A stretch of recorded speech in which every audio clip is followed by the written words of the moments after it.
بسم اللہ الرحمن الرحیم۔ السلام علیکم۔ یہ پارٹ 4 ہے۔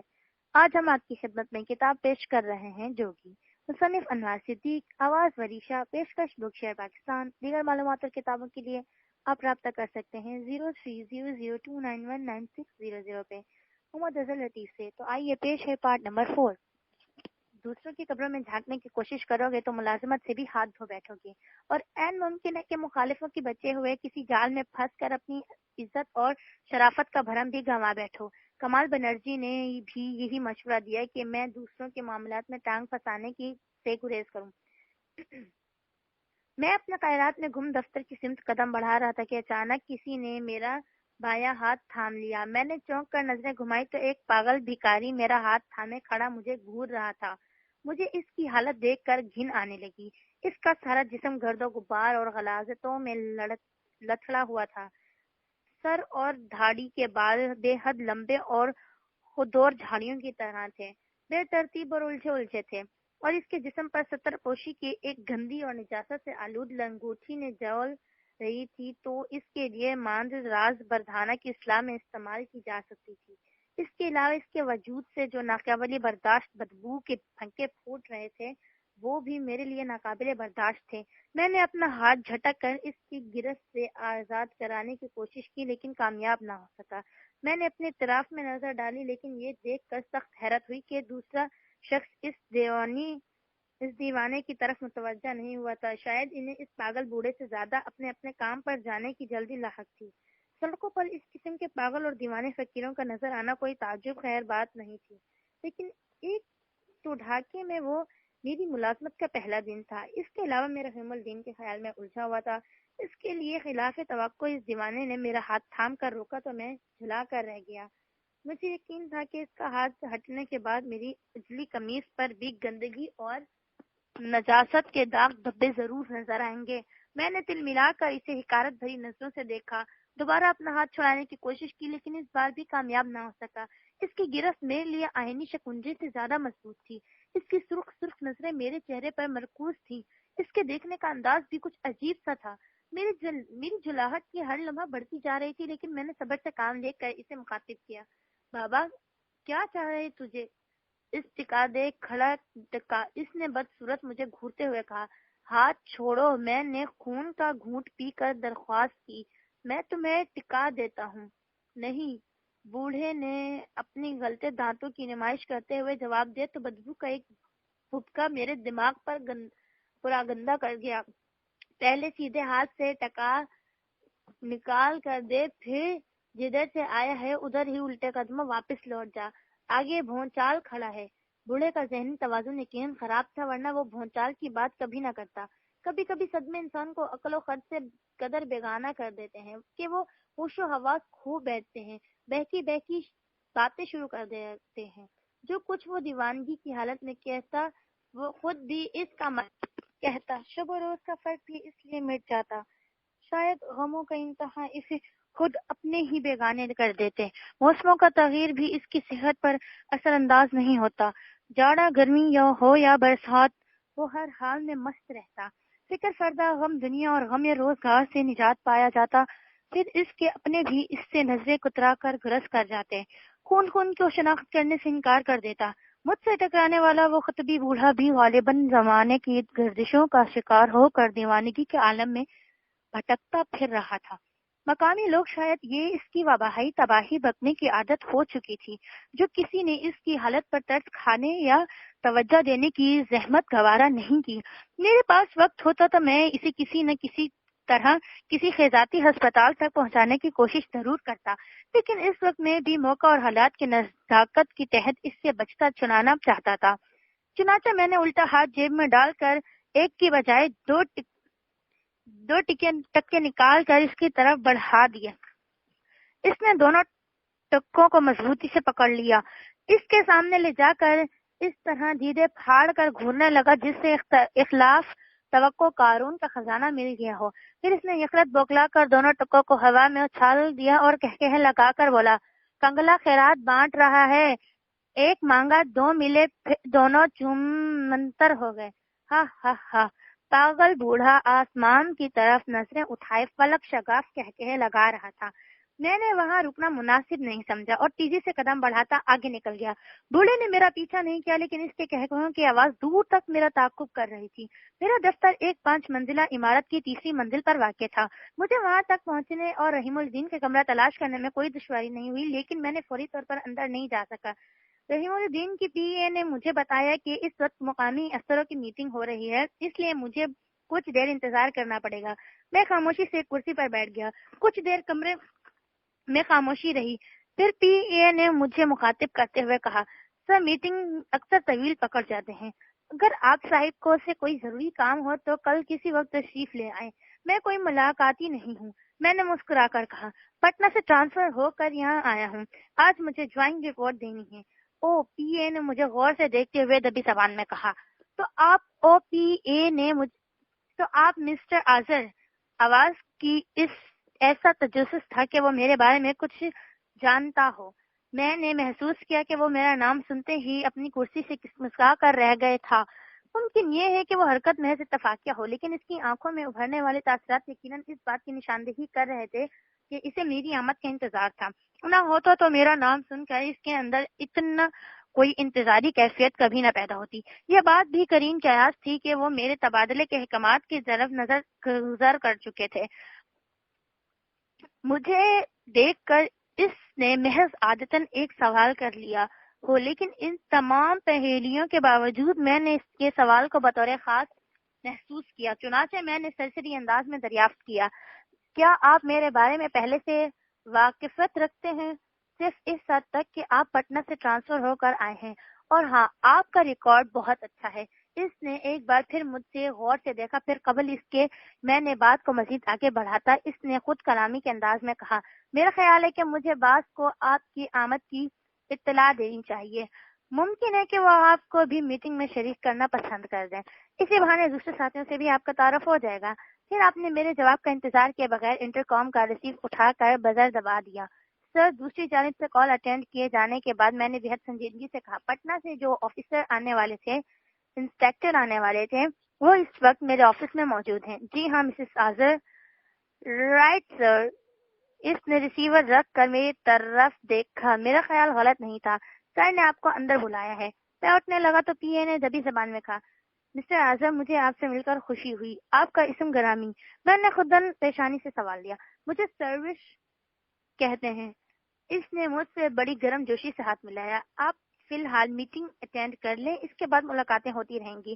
میں اپنی فائل اٹھا کر کانفرنس روم میں داخل ہوا، جہاں ایک لمبی بلودی میز اطراف 10-11 افراد بیٹھے تھے۔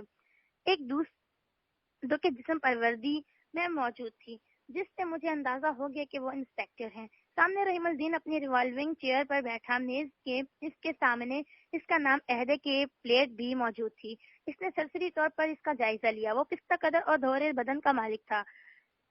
اس کی کشادہ پیشانی اس کی بات کی دلیل تھی کہ وہ ذہین آدمی تھا، لیکن اس کی نظریں چہکنے والا تجس اس کی بات ترجمانی کر رہا تھا کہ وہ اپنے سائے سے بھی چونک رہا تھا۔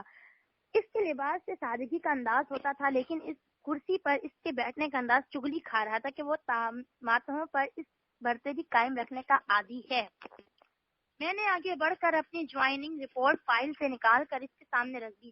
میرے سلام کا جواب اس نے سر کی خفیت تجویز سے دیتے پر اتفاق کیا۔ اس کی تیز نظریں بدسوٹ میرے چہرے پر پھیل رہی تھی۔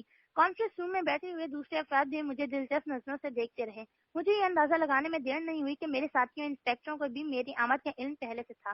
آپ کو آئے کتنی دیر ہوئی؟ رحیم الدین نے شستہ گزر لمحے میں دریافت کیا۔ 2 منٹ، میں نے مختصر جواب دیا۔ بیٹھیے، آپ نے ایک خالی کرسی کی جانب اشارہ کیا۔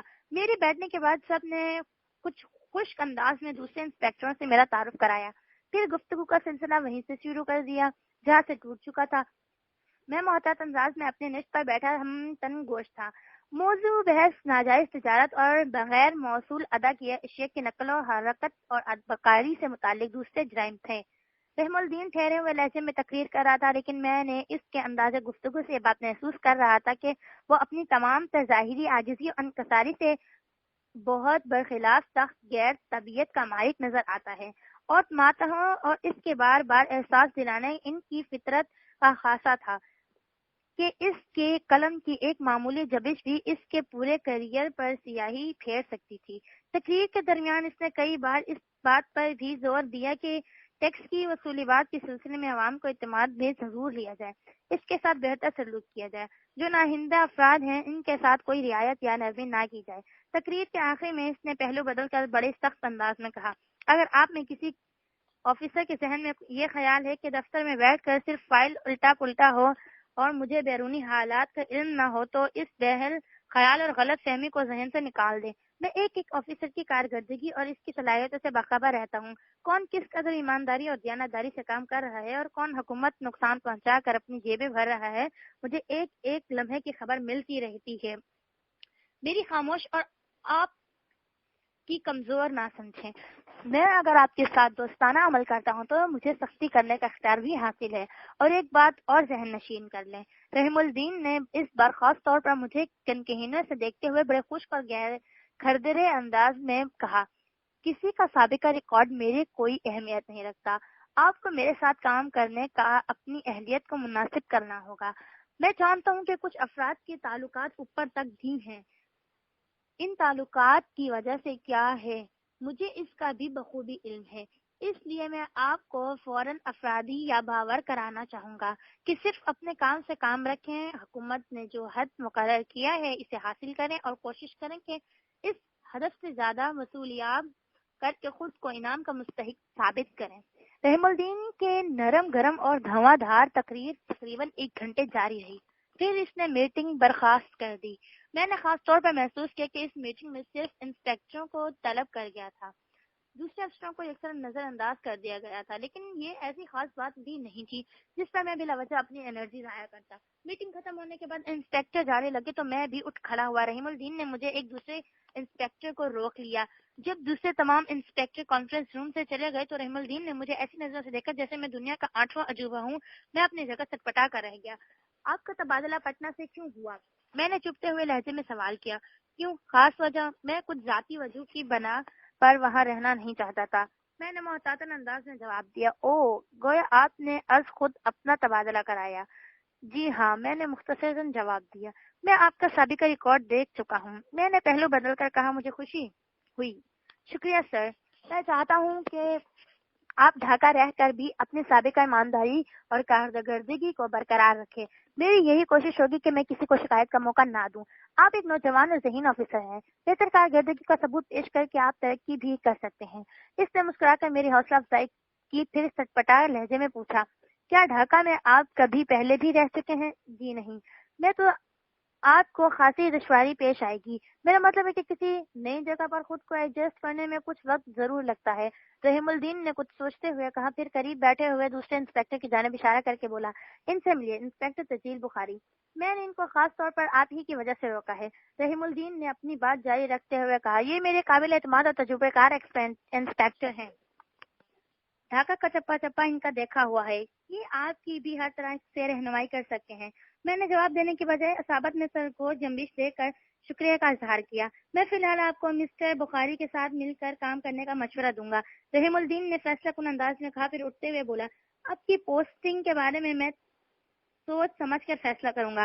رحیم الدین اپنی بات مکمل کر کے بعد بیدار کر گیا، تیزی سے گھوم کر اپنے آفس میں چلا گیا، جس کا ایک دروازہ کانفرنس روم میں بھی کھلتا ہے۔ میں بھی اٹھ کر کھڑا ہوا، مگر تجمل بخاری نے، جسے صرف بخاری کے نام سے یاد کیا جاتا تھا، مجھے اشارے سے بیٹھنے کو کہا۔ ڈھاکہ میں میری ملازمت کا وہ پہلا دن تھا، اس لیے بخاری کے اشارے پر عمل کرنے کے سوا میرے پاس کوئی دوسرا راستہ بھی نہیں تھا۔ رحیم الدین نے جس انداز میں اس کا تعارف کرایا تھا، اس سے صاف ظاہر ہوتا تھا کہ بخاری اس کا نہ صرف خاص آدمی ہے بلکہ ناجائز لین دین میں بھی اس کے ذریعے ہوتی ہوگی۔ ذاتی طور پر بھی بخاری مجھے پہلی نظر میں کوئی اچھا آدمی نہیں نظر آیا۔ اس سے قدر ہونے کے ساتھ ساتھ وہ انتہائی بے ڈول جسم کا مالک تھا۔ اس کی آنکھیں میں ہر وقت گلابی ڈورے تیرتے تھے، جو اس بات کا علامت تھے کہ وہ شراب پینے کے معاملے میں بلا نوش واقع ہوا ہے۔ بالوں میں حلزاب بھی اس انداز میں لگاتا ہے کہ اس کی رنگت علیحدہ نظر آتی ہے۔ اس کے گفتگو کرنے کا انداز بھی بڑا لچھے دار تھا۔ مجھے یہ بات بھی معلوم ہوئی کہ محکمے کے دوسرے انسپیکٹروں کے علاوہ اس کے افسران میں بھی اس دامن سے بچا کر چلنے کی عادت ہے، جس کا سبب بخاری اور رحیم الدین کے وہ تعلقات تھے جس کا علم ہر شخص کو تھا۔ بہرحال میں اس کے اشارے پر بیٹھ گیا۔ اس نے جیب سے سگریٹ کا پیکٹ نکال کر میری طرف بڑھایا۔ سوری، میں نے معذرت کی، میں سگریٹ نہیں پیتا، میرے ساتھ رہو گے تو عادی ہو جاؤ گے۔ اس نے گفتگو کی ابتدا میں انتہائی کی تکلفی اور بھونڈے انداز میں بھی سگریٹ جلا کر طویل کش لیتا ہوا بولا، تم خوش قسمت ہو جو بڑے صاحب نے تمہیں میرے ساتھ لگایا۔ میں کوشش کروں گا کہ تمہیں بہت جلد مقامی حالات سے باخبر کرنے کی کوئی ایسی پرائز پوسٹ میں دوں جو ہر اعتبار سے تمہارے لیے فائدہ مند ثابت ہو۔ میں اس بات کا مفہوم سمجھ رہا تھا، اس کے جملوں کی شناخت بتا رہی تھی کہ وہ منہ سے صرف ایک نمبر کار شد خور ہے بلکہ انتہائی ڈیٹ اور مغرور بھی ہے۔ میں نے تمہاری پٹنہ والی فائل دیکھی ہے، میں اس نے انتہائی بازاری انداز میں کفیت دھوئی کہ چھوٹے بڑے دائرے منہ سے خارج کرتے ہوئے نہایت ہی دلدیری سے کہا، تم ایک ایماندار آفیسر رہے ہو۔ لیکن اب وہ اپنا جملہ ناممکن کر کے چھوڑے معنی خنزیر سے مسکرایا۔ کیا یہاں پینسل اور کانفیڈینشیل ریکارڈ کو سیکریٹ نہیں رکھا جاتا؟ میں نے تعجب سے پوچھا۔ رکھا جاتا ہے، بخاری شاہ نے اچکا کر بولا۔ بڑے صاحب اپنی ڈیوٹی میں بہت محتاط رہنے کے عادی ہیں، لیکن دوسروں کی حد تک میں سمجھا نہیں۔ میں نے پہلو بدل کر پوچھا، دوسروں کی حد تک سے آپ کی کیا مراد ہے؟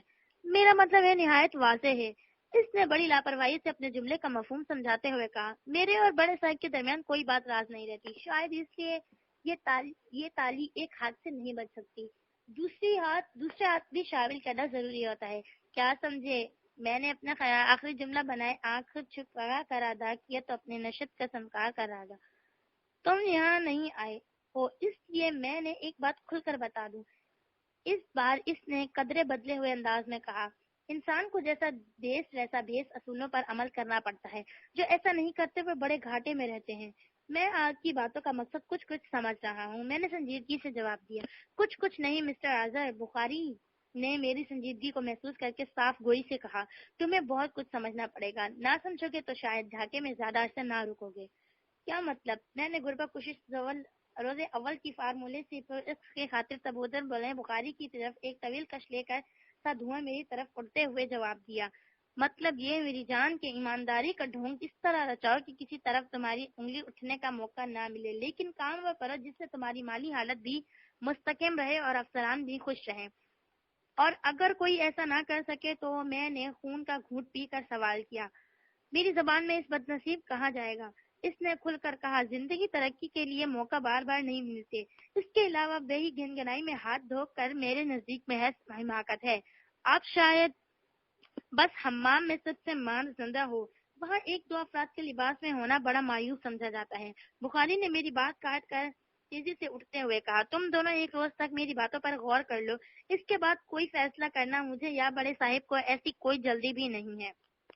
میں نے کچھ سوچ کر سپاٹ لہجے میں جواب دیا، میں نے آپ کے مشوروں پر غور کرنے کی کوشش کروں گا، وہ چار باتوں کو ذہن نشین کر لوں۔ اس بار بخار کو میں نے بڑی ذہانت سے گھورتے ہوئے کہا، جو باتیں ہمارے درمیان ہوئی ہیں ان کے بارے میں کسی اور کے مشورے کی غلطی مت کرنا، ہو سکتا ہے سروش تم سے کھلنے گلنے کی کوشش، لیکن اسے دور ہی رہنا، ورنہ ممکن ہے تمہارا پوسٹنگ کسی ایسے دور دراز علاقے میں کر دیا جائے جس کے بارے میں دوسرے سوچنا بھی نہیں چاہتے۔ ایک اور بات، کسی سفارش یا بڑے آدمیوں کے تعلقات کو کبھی درمیان میں لانے کی غلطی نہ کرنا، بڑے صاحب ایسے ہوتے تو پسند نہیں کرتے۔ میں نے ان کی باتوں کا خیال رکھوں گا۔ میں نے دل پر جبر کر کے سادگی سے کہا، تمہارا قیام کہاں ہے؟ پلٹن میدان کے قریب 2 کمروں کا ایک اپارٹمنٹ حاصل ہے۔ فون ہے وہاں؟ جی نہیں۔ ڈونٹ وری، بخاری نے میرا پتہ نوٹ کرتے ہوئے نہایت ہی فرغانزی سے کہا، وہ دروازے کے اندر میں تمہارے لیے فون کا بندوبست بھی کرا دوں گا۔ شکریہ، میں نے انکساری کے ساتھ کہا، میں کل ہی آپ کو درخواست لکھ کر نان سینس وہ مغرور لہجے میں بولا، جہاں بخاری کا نام درمیان میں آ جائے وہاں درخواستوں کی ضرورت نہیں پڑتی، کیا سمجھے؟ سمجھ گیا، مجھے مجبوراً مسکرانا پڑا۔ ایک آخری بات اور سمجھ لو، تجمل بخاری نے کسی زہریلے نانگ کی طرح کھچڑی بدل کر پکارتے ہوئے کہا، جس روز تمہارے تبادلے کے آرڈر موصول ہوئے تھے بڑے صاحب کے مخصوص آدمیوں نے اپنا کام شروع کر دیا تھا، مجھے یقین ہے کہ بعض کو تمہارے ایئرپورٹ پر اترنے کے بعد سے لے جاتے تک رپورٹ مل چکی ہوگی۔ میرا مشورہ ہے کہ تم اپنے سائے سے بھی محفوظ رہنا۔ بخاری اپنا حملہ مکمل کر کے تیز قدم اٹھتا باہر نکل گیا۔ اس کے پیچھے پیچھے میں بھی باہر نکلا تو محکمے کے کچھ انسپیکٹروں نے موجود تھے، ان سے رسمی الیکٹ سلیکٹ کر کے میں نے بعد میں رحیم الدین کی پی اے کے کمرے میں دوبارہ گیا۔ سروش کوئی ضروری ڈرائی فروٹ ٹائپ کرنے میں مصروف تھا، میں خاموشی سے ایک خالی کرسی پر بیٹھ گیا. 10 منٹ بعد اس نے فارغ ہو کر میری طرف دیکھا تو میں اس طرف چونکا کہ جیسے میں نے پہچاننے کی کوشش کر رہا ہوں. وہ حرکت میرے لیے تعجب خیز اور حیران کن تھی, اس لیے کہ وہ مجھے ایسی ملاقات کئی زیادہ دیر نہیں گزری تھی. اس نے کانفرنس روم میں بھیجنے سے پیشتر مجھ سے بڑی خوشی مزاجی سے کہا تھا کہ میں آپ میٹنگ اٹینڈ کر لیں, اس کے بعد ملاقاتیں ہوتی رہیں گی. لیکن اب اس کی نظروں میں اجنبیت کا احساس تھا. میں گڑبڑا کر رہ گیا. میں نے دوبارہ اپنا تعارف کرایا تو خشک لہجے میں بولا, آپ کو فی الحال مسٹر تجمل بخاری کے ساتھ اٹیچ کیا گیا ہے. آپ کی پوسٹنگ کا انحصار بھی مسٹر بخاری کی رپورٹ پر ہوگا. آپ کو کیا کرنا ہے اور کیا نہیں, اس کے بارے میں بھی مسٹر بخاری آپ کو بہتر طور پر بتا سکتے ہیں. میرے ذہن میں بخاری کے وہ جملے گونجتے لگے جو اس نے خاص طور پر سروش کے بارے میں کہے تھے. این ممکن تھا کہ سروش نے بھی مجھ سے ایسی وجہ سے بے انتہائی ترقی ہوگی کہ اسے رحیم الدین کے فیصلے کا علم ہو گیا ہوگا اور اپنی جگہ محتاط ہو گیا ہوگا. بہرحال میں نے وہاں زیادہ دیر تک رکنا مناسب نہیں سمجھا. رسمی طور پر سلام کر کے باہر آ گیا. نئے دفتر میں پہلا روز کا تجربہ یہ میرے لیے خاصا پریشان کن ثابت ہوا. بخاری نے جس انداز میں کھل کر باتیں کی تھی اس سے واضح مطلب یہی نکلتا تھا کہ اگر مجھے ملازمت برقرار رکھنی ہے تو ایمانداری کا چولہا اتارنا ہوگا. بطور دیگر مجھے سزا کے طور پر کسی ایسی جگہ تعینات کیا جائے گا جہاں زندگی کی ساری سہولتیں میسر نہ ہوں. بخاری نے دبی زبان میں کسی ایسی جگہ پوسٹنگ کا حوصلہ بھی دیا تھا جس کے بارے میں مقامی افسران بھی سوچنا نہیں پسند کرتے. مجھے اس وقت احسان انکل اور ڈپٹی بشیر بڑی شدت سے یاد ہے. شاید میں نے آبائی شہر سے دور جانے کا فیصلہ کیا وہ درست نہیں تھا. پٹنہ میں میرے والدین کا یہ سایہ میرے سر سے ضرور اٹھ گیا, لیکن پھر بھی 10 اپنے اور 10 غیر جاننے والے موجود تھے. ڈھاکہ میرے لیے بالکل اجنبی شہر تھا. یہاں کی تہذیب اور بدشود کی پٹنہ میں بہت مختلف تھے. اس دیارے غیر میں صرف ایک کرنل بنرجی تھے میں جن پر انصار کر سکتا تھا, لیکن وہاں جھرنا موجود تھی جس کا وجود غالباً بنرجی کو منظور نہیں تھا کہ وہ کسی مجبور کے تحت اس کے ساتھ ایک چھت کے نیچے گزار کر رہے تھے. میرا دل چاہ کے بخاری سے ملنے کے بعد سیدھا ان کے پاس جاؤں, حالات کے پیش نظر ان سے مشورہ مانگوں, لیکن میں نے اس ارادے کو ترک کر دیا. بخاری نے کانفرنس روم سے جاتے جاتے مجھے یہ باور کرانے کی کوشش کی تھی کہ رحیم الدین کے خاص آدمی اسے ایک ایک پل کی خبر پہنچاتے رہتے ہیں. ایئرپورٹ پر اترنے سے انہوں نے میرا بھی تعاقب کیا. اگر بخاری نے مجھے محض مفزدہ کرنے کی خاطر وہ باتیں نہیں کہی تھی تو رحیم الدین کو کرنل کمال بجری نے یہی ملاقات سے علم بھی ضرور ہو چکا ہوگا. خود بنرجی نے بھی مجھے تاکید کی تھی کہ رحیم الدین یا دفتر کے کسی بھی عملے کو یہ بات بتانے سے گریز کروں کہ میں ان کی طرح بھی واقف ہوں. میرا ذہن بری طرح سے چکرا رہا تھا. محض اپنی ایمانداری کو برقرار رکھنے کی خاطر میں نے اپنا وطن چھوڑ دیا, لیکن اب جو صورتحال درپیش تھی وہ پٹنہ سے زیادہ خراب تھی. بخاری کی باتیں صاف ظاہر کر رہی تھی کہ مجھے ہر قیمت پر جائز آمدنی کی مضموم کا بورا ملبوس ہونا پڑے گا. انکار کی صورت میں میری ملازمت خطرے میں پڑ سکتی ہے. مجھے ملازمت سے زیادہ ایمانداری پسند تھی, لیکن ایک نئے شہر میں جہاں قدم رکھتے ہی مجھے 3-4 دن ہی گزرے تھے, میں بخاری جیسے غریب جہاں سے دو بیر مول لینے کی پوزیشن میں بھی نہیں تھا. وہ رحیم الدین کا دستراز تھا. رحیم الدین کروڑوں میں کھیلنے کا عادی تھا. میں ان کی بات ماننے سے انکار کر دیتا تو وہ ڈھاکہ کے میں میرے اوپر عرصہ حیات بھی تنگ کر سکتے تھے. مجھے صرف 2-3 روز کی مہلت دی گئی تھی. اس محدود مدت میں اپنے زندگی اور موت کا اہم فیصلہ کرنا تھا. میرے پاس کئی طریقے تھے. سب سے محفوظ راستہ یہ تھا کہ میں ملازمت کو خیر بات کہہ کر خاموشی سے ڈھاکے کے واپس پٹنہ چلا جاتا. دوسرا راستہ یہ بھی تھا کہ میں حالات کا ڈٹ کر مقابلہ کرنے پر آمادہ ہو جاتا.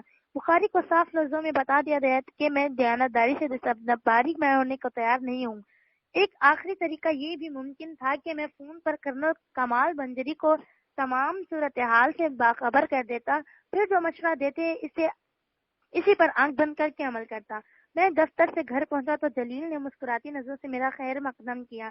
اس کے جسم سے مچھلی کی بو آ رہی تھی. مجھے یاد آ کہ کس نے کہا تھا کہ وہ آج مچھلی بھات سے میری تواضع کرنے گا. اس غریب کو شاید یہ علم نہیں تھا کہ اس وقت مجھے مچھی بھات سے زیادہ کسی ایسے دوست کی ضرورت تھی جو اس آڑے وقت میں میرا ساتھ دے سکے, میرے کام آنے کے قابل ہوتا, مجھے اس کھائی میں اوندھنے منہ گرنے سے بچا سکتا جو میرے لیے ایک سوچے سمجھے منصوبے کے تحت پہلے سے تیار کی گئی تھی. کیا بات ہے صاحب؟ جلیل میرا اترا ہوا چہرہ دیکھ کر پوچھا. آپ پریشان نظر آتا ہے. نہیں, ایسی کوئی بات نہیں ہے. میں نے اسے ٹالنے کی خاطر کہا, تھوڑی تکان ہے, کچھ دیر آرام کروں گا تو جی چاہتی رہے گا. ٹھیک ہے صاحب، آپ لباس بدل کر آرام کرو، میں رسوئی میں جا کر اپنا کام کرتا ہوں، کھانا تیار ہونے کے بعد جگا دوں گا۔ جلیل کچن میں چلا گیا۔ میں نے اپنے کمرے میں آ گیا تو جیسے جلیل نے میری غیر موجودگی میں بڑے سلیقے سے ترتیب دیا۔ بارش ہونے کے سبب سے ہوا میں ہلکی ہلکی نمی باقی تھی، چنانچہ میں نے بالکنی کا دروازہ بند کیا اور جوتے اتارنے کے بعد لباس تبدیل کیے بغیر ہی بستر پر دروازہ کھول کر آنکھیں بند کر لی۔ میرے ذہن میں خیالات کا ہجوم اٹھی مار رہا تھا۔ مجھے اس ایک لمحے پر غصہ آ رہا تھا جب میں نے پٹنہ سے تبادلہ کرانے میں سوچا نہیں تھا۔ وہاں رہ کر میں مخالفتوں کا مقابلہ زیادہ بہتر طور پر کر سکتا تھا، لیکن ڈھاکہ میں میرا کوئی یار و مددگار نہیں تھا۔ اب ایک قدم آگے بڑھا کر پیچھے پلٹنا بھی میرے اختیار کی بات نہیں تھی، لیکن میں نے ایک بات کا فیصلہ بہرحال کر لیا تھا کہ حالات کتنے ہی سنگین کیوں نہ ہو، میں خود کو رشوت اور بدنیانتی کے گھراؤں کے کاروبار میں کسی قسم پر ملوث نہیں ہونے دوں گا، خواہ اس کے لیے مجھے کتنے ہی معصبات و آلام کا سامنا کیوں نہ کرنا پڑے۔ میرا ذہن الجھا ہوا تھا۔ بخاری کے لچھے دار باتوں نے مجھے خوفزدہ کیا ہوا تھا۔ میں بڑی امیدوں سے تبادلہ کرا ایک نئے شہر میں سکون کی سانس لینے کی غرض سے آیا تھا۔ مجھے اپنا مستقبل سنوارنا تھا، قدم جما کر کھڑے ہونے کی خاطر منصوبہ بندی کرنی تھی، لیکن پہلے ہی سنگ میل پر میں کوئی ایسا درمیانی راستہ تلاش کرنے کی فکر میں تھا جس سے میری ملازمت بھی برقرار رہتی اور رحیم الدین کو مجھ سے شکایت کا موقع بھی نہ ملتا۔ پٹنہ سے روانگی کے وقت بشیر علی نے جو مشورے دیے تھے وہ میرے ذہن میں گڑبڑ ہو رہے تھے۔ میں کسی ایک آخری نتیجے پر پہنچنے کی کوششوں میں مصروف تھا جب نہ جانے کس وقت تفکرات کے ہجوم نے یلغار کے درمیان میرا ذہن معوف ہو کر رہ گیا۔ نیند کا غلبہ اتنا شدید تھا کہ میں خوابوں کی وادیوں میں ڈوبتا چلا گیا، لیکن بخاری کا تصور اس وقت بھی کسی بھوت کی طرح میرے ذہن پر سوار تھا۔ اس کے جملے رہ رہ کر میرے کانوں میں صدائے بازگشت بن کر گونج رہے تھے۔ ایمانداری کا ڈھونگ اس طرح رچاؤں کہ کسی کو تمہاری جانب انگلی اٹھانے کا موقع نہ ملے، لیکن کام وہ کرو جس سے تمہاری مالی حالت بھی مستحکم رہے اور افسران بھی خوش رہیں۔ جو باتیں ہمارے درمیان ہوئی ہیں ان کے بارے میں کسی دوسرے سے مشورہ کرنے کی غلطی مت کرنا، ورنہ ممکن ہے تمہاری پوسٹنگ کسی ایسے دور دراز علاقے میں کر دی جائے جس نے تمہاری دوسری سوچ بھی ناپسند کرتی ہو۔ میرے ڈوبتے ذہن میں بخاری کے جملے کی بازگشت جاری تھی، جس کسی نے کہے کی آواز میری توجہ اس سمت مبذول کر لی۔ میں نے نظریں گھما کر وہ گھٹائی ہوئی جسم، ایک کا ہٹا کٹا دراز قدم شخص تھا۔ اس نے جسم پر گہرے رنگ کے کھدر ایک چادر لپیٹ رکھی تھی، اس نے جسم پر بھبوت مل رکھی تھی۔ اس کا سر انڈے کے چھلکے کی مان صاف تھا، لیکن اس کے دراز اور گہرے سیاہ چٹنیاں بل کھاتی اس کے کشادہ شانوں پر لہرا رہی تھی۔ اس کی پیشانی سر گھٹے ہونے کے سبب کچھ زیادہ ہی کشادہ نظر آ رہی تھی، جس پر سندل کا لیپ بل کھاتا دکھائی دے رہا تھا۔ اس کے گلے میں کئی قسم کی مالائیں جھول رہی تھیں، سینے پر گھنے سیاہ بال تھے، بڑی بڑی آنکھوں میں ایک مکان جیسی کشش موجود تھی۔ اس کی پلکیں صاف تھیں، وہ سینہ تانے میرے سامنے کھڑا مجھے بڑی گہری اور دلچسپ نظروں سے گھور رہا تھا۔ اس کی نگاہوں میں ایسا سحر تھا کہ میں اس کی جانب سے اپنی نظریں نہ ہٹا سکا۔ اس قسم کے سادھو، جوگی اور پنڈت پیچاری پجاری میں پٹنہ بھی دیکھ چکا تھا، لیکن مجھے کبھی اس کے قریب جانے یا اس سے دوبو گفتگو کرنے کے اتفاق نہیں ہوا۔ چنانچہ اس وقت کسی بیچاری یا جوگی اس کے قریب دیکھ کر مجھے حیرت نہیں ہوئی۔ اس کے گھورنے کا انداز ایسا تھا جیسے وہ مجھے بہت عرصے سے جانتا ہو، لیکن میں بڑے یقین سے کہہ سکتا ہوں کہ میں نے اسے اس روز پہلی بار دیکھا تھا۔ کون ہو تم؟ میں نے سٹپٹا لہجے میں دریافت کیا۔ اس طرح آنکھیں پھوڑے مجھے کیا گھور رہے ہو؟ میں دیکھ رہا ہوں بالک کہ تجھے کوئی دبدار بیاکل کر رہی ہے، تجھے کسی کروٹ چین نہیں آ رہا۔ اس نے سپٹا مگر ٹھوس لہجے میں کہا۔ تم یہاں کیا لینے آئے ہو؟ میں نے قدرت دشے لہجے میں سوال کیا۔ دھیرج بالک، دھیرج، وہ عجیب معنی خیز انداز میں مسکرا کر بولا۔ من شانت نہ ہو، سامنے گھپ اندھیرا پھیلا ہو تو منش کو بہت سوچ بچار کر کے کوئی قدم اٹھانا چاہیے، لیکن میں تیرا متر دوست ہوں۔ اس نے میری بات کاٹ کر کہا۔ تجھے راستہ دکھانے آیا ہوں، مکتی کا سیدھا راستہ۔ یہ اختتام پارٹ 4 اختتام کو پہنچا، اختتام پذیر ہوتا ہے، پارٹ 4 اختتام پذیر ہوتا ہے۔ کتاب جوگی کا بقیہ حصہ پارٹ 5 میں سماعت فرمائیں۔